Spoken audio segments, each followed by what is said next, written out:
I should say something about myself a little bit, and our histories, you would think, are similar, and yet they are also so different in so many ways.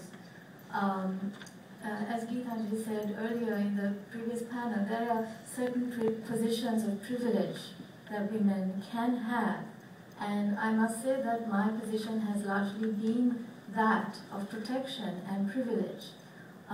I can speak of fear, but my fear cannot be the fear of a person in a refugee camp. My fear is different. And so I speak from that position, and it's very important for me in my poetry that I do not try to attempt to speak for somebody else's experience.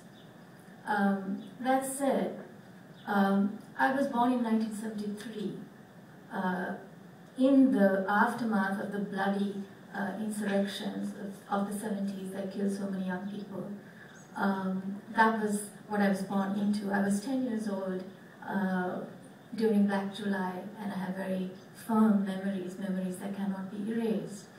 I was doing my O-levels in 1987-89. Our classes were disrupted, our schoolmates taken away from us at the bus stands, and these are histories that we have all lived through, and these are the histories that we write through, even as now I write in this new place.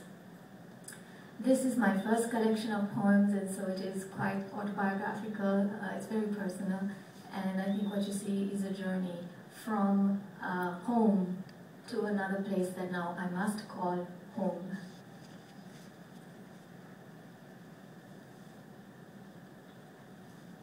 I want to begin with a poem that was conceived when I was very young. I used to spend a lot of my life on buses, very often in the middle of the night, traveling from one place to another, and this was written on a bus. Past Kelaniya.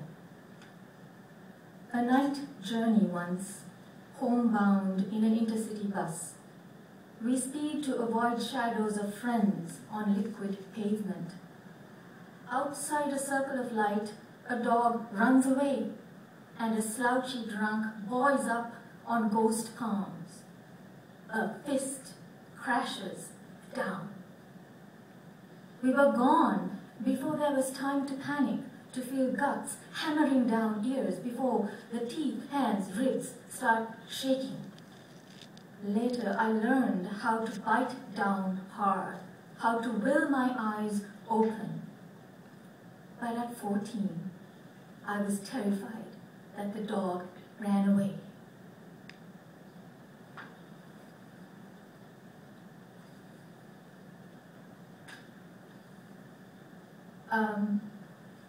I think when you write as a Sinhala poet, it's difficult to write about the conflict.